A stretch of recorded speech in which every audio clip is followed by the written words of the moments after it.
I'm on Fox now. Let's go. One of the most ridiculous embargoes of all time that has only gotten more deadly as time has gone on. Move over, Sophocles. 2 words, useful idiots, okay? Useful idiots to the regime.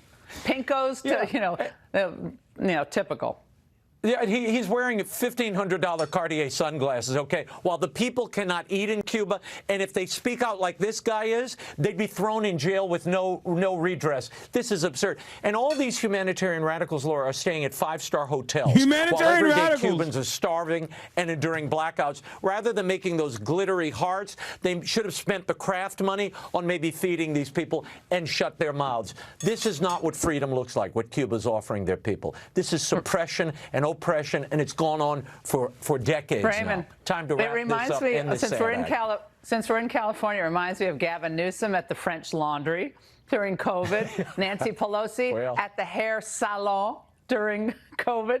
The rules never apply to them. They eat cake and they eat their lobster and the other people. Oh, Raymond, thank you for going to the airport for us. Great reporting. Thank you. All right, that's it for us tonight. Make sure to follow me on social media. Jillian and I did a little back and forth. You want to see that? By the way, the hits are going to keep coming. The hits are going to keep coming. I know for a fact. Be on the lookout for a liberal hit pieces too. I think they want to nip this in the bud before it turns into another Gaza situation where mainstream media completely lost control over the narrative. And I think that is the unironic reason as to why they're so actively doing a full spectrum propaganda by belittling the stated purpose of the humanitarian aid convoy.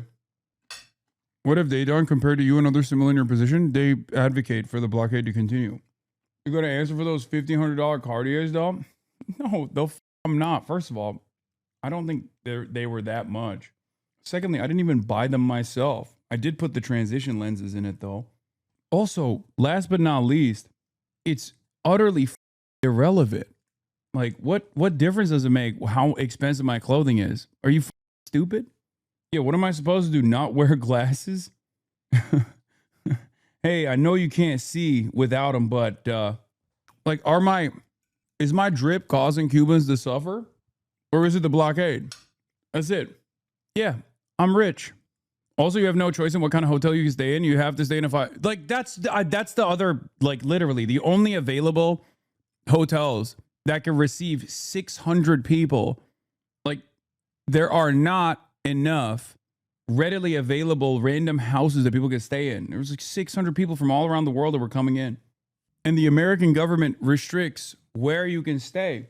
Most people don't know that, though, which is why to them it sounds so insane. It's one of those things. It's like with Israel, right? When Israel does something so heinous and people go, there's no way that's real. That's got to be anti-Semitic. And then you're like, oh my God, it is real. What the But what's hilarious about it, what's hilarious about it is the situation.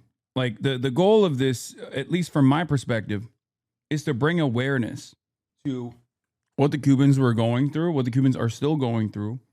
But outside of that, it was to expose, it was to investigate and potentially bring awareness to and expose the complex nature of these blockades, the complex nature of American sanctions and American blockades, and how it has disrupted daily Cuban existence for 65 years at this point.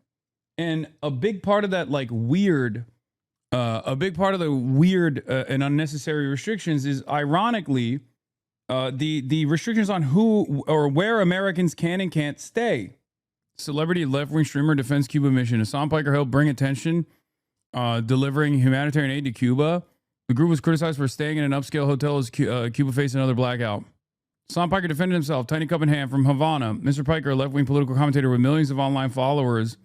Wait, what the was in Cuba as a part of humanitarian mission to deliver supplies to Cubans and to demand an end, he said, to U.S. measures that have isolated the island and it contributed to his economic collapse. The humanitarian mission, named Nuestra America Convoy, or Our America Convoy, is a part of a larger movement to bring public awareness to Cuba's plight.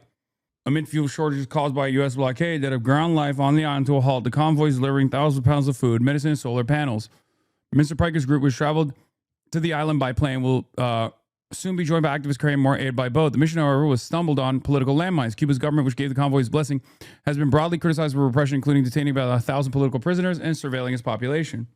The group was also criticized this weekend for doing what normally be ordinary things, such as staying in a hotel with an electrical generator using motorized vehicles. Critics, including some Cubans on the island, were quick to point out that Cuba's running so short on gas that hospitals have had to ration power and garbage just pile up in the streets.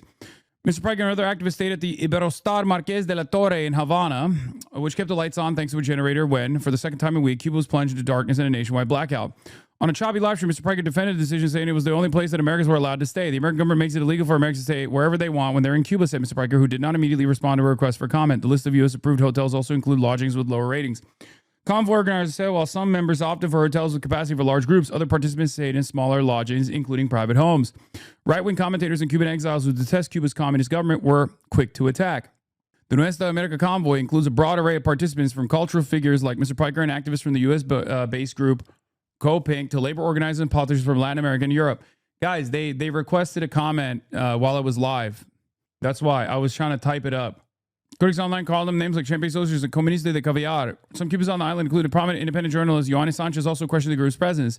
They say they have come to the island of the Cuban. This person literally is a dissenter who left the island yesterday, by the way, and is now going to be another mouthpiece that's like anti-Cuban government that is like justifying the blockade. It's unbelievable that the New York Times, actually, never mind. I take it back. I was about to say it's unbelievable that the New York Times would do this kind of propaganda, but it's the most believable. What the fuck am I thinking? They say they've come and stand with the Cuban people, but they need to meet with the man who gave the orders to repress those who took to the streets on July 11th, demanding freedom. Ms. Sanchez wrote on X, posting a photo of Cuban President Miguel Diaz-Canel. She used the hashtag to refer to the massive protests on July 11, 2021, the country's largest demonstrations in decades, which prompted a forceful crackdown by government forces involving hundreds of arrests. Organizers said that the president had welcomed members of the delegation at an informal event at a convention center. Cuban exiles also pointed out that they themselves would like to deliver aid to fellow citizens, but could not easily do so because American and Cuban travel restrictions. As the first convoy members arrived this weekend, distributing aid to meet with Cubans, several boats were making their way towards Cuba. From Mexico, led by Grandma 2.0, named after the yacht used by Ernesto Che Guevara, Fidel Castro, and other revolutionaries that reached Cuba in 1956. The mission includes members of the European Parliament, Christian Smalls, a U.S. labor leader, a delegation from the Democratic Socialists of America, the left-wing party that includes Mayor Zohar Mamdani of New York City, and Ms. Ocasio-Cortez.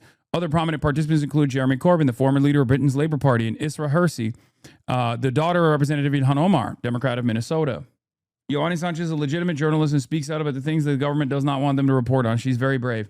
Yes, chatter, I got it. You're right. The Cuban government is actually demonic. You are not the first, nor will you be the last person that literally agitates at a moment's notice, utilizing liberal-ass language without taking into consideration what the Cuban destabilization initiatives look like. Hello, we just spent the last month unironically having this conversation about a far more brutal government, the Iranian government. If you think the Cuban government is ruthless, I mean, look at what happened in Iran. The Iranian government, unironically, was far more ruthless, and yet still, they still are in a far worse predicament now, where America and Israel is carrying out the final solution.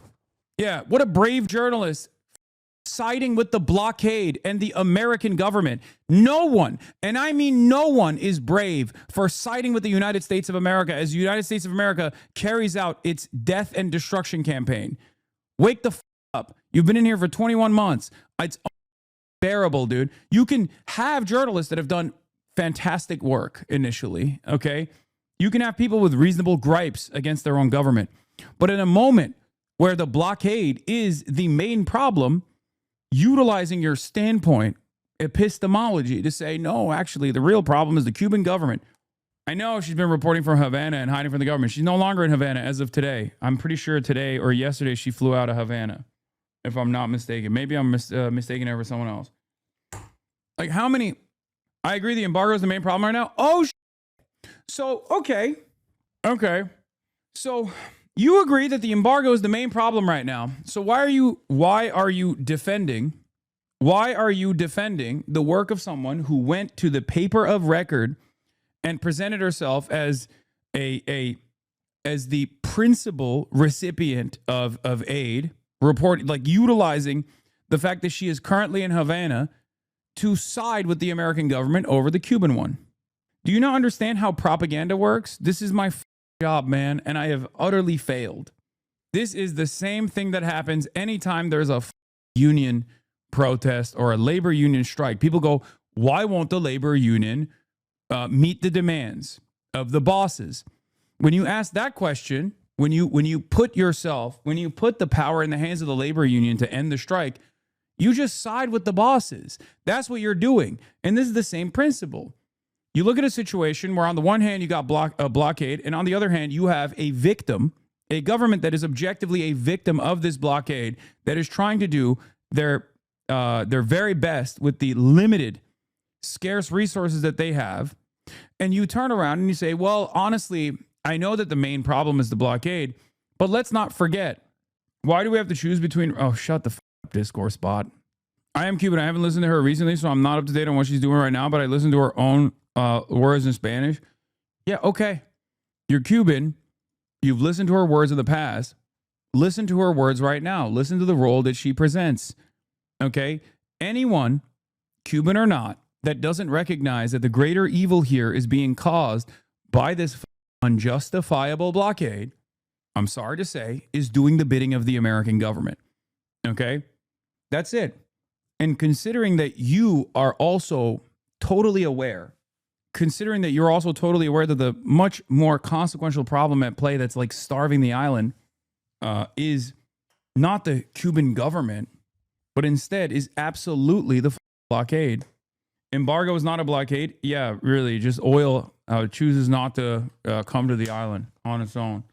Anyway, Mr. Piker, whose involvement appeared to bring more attention to the Cuba convoy, has also been vocal critic of President Trump's foreign policy in the Middle East. Last year, he said he was questioned at the U.S. airport about his views on Gaza and Mr. Trump. Mission members were also criticized for appearing at a party where Irish hip-hop group Kneecap, which is part of the group, performed. One of his members faced terrorism charges in England for displaying a Hezbollah flag. The charges were later dismissed. Hezbollah is a Lebanon-based militant group that violently opposes Israel. Party goers shouted in Spanish, Cuba yes, blockade no. Organizers said the delegates had not planned a party. There was no formal program for the visit, but rather it joined an open-air festival in Havana that was already underway, and that Kneecap had given an impromptu performance. This is true, by the way. This is literally what happened. Online, some critics of the mission also shared footage of what appears to be participants sitting on a small tour bus, clapping and singing. Representatives Maria Elvira Salazar, a Cuban-American Republican from Florida, reposted the video excoriating the left. This isn't a spring break trip, she said. Mr. Adler, a lead convoy organizer, blamed Ms. Salazar for championing the blockade that was directly causing the suffering of the Cuban people, adding, "We reject this logic of collective punishment." There's been relatively little public response from Democrats to the humanitarian crisis and months-long U.S. blockade on Cuba. Representative Ocasio-Cortez, a Democrat from New York, is among the few who have spoken out, criticizing the U.S. policy and calling it a part of a new era of depravity. In a video posted this weekend, Mr. Piker said that his goal in going to Cuba was to bring awareness of what my government, the United States of America, has done to the Cuban population, one of the most ridiculous embargoes of all time. Mr. Piker has emerged as an influential figure of the American left after years of building up a following outside of traditional political media. Since Mr. Trump was elected a second term, he has received greater attention from the Democrats and from mainstream media, viewed as someone who might succeed in bringing more young people, particularly young men, back into the progressive fold. On the live stream from his hotel, Mr. Piker addressed the latest criticisms. He acknowledged that his Havana accommodations represented prosperity. The dichotomy between the hotel and how normal Cubans lived had definitely, he used an unprintable expression, messed them up, he said. Definitely, he added. Well, I love the idea that you can go to Cuba and not be involved in a music festival. It's basically a continuous music festival in Havana. AOC has been against the sanctions and embargo since 2021, just for chatter's full context. Yeah. I don't know why this article is framed as though it's about me. It's crazy that it's crazy. They said they would publish my comments if I sent it in after the article came out, though. The only thing they intend to do with posts like this is to divert attention from the suffering of the island. Yeah, exactly. That's precisely what the story is here. And that was what my comments were going to look like.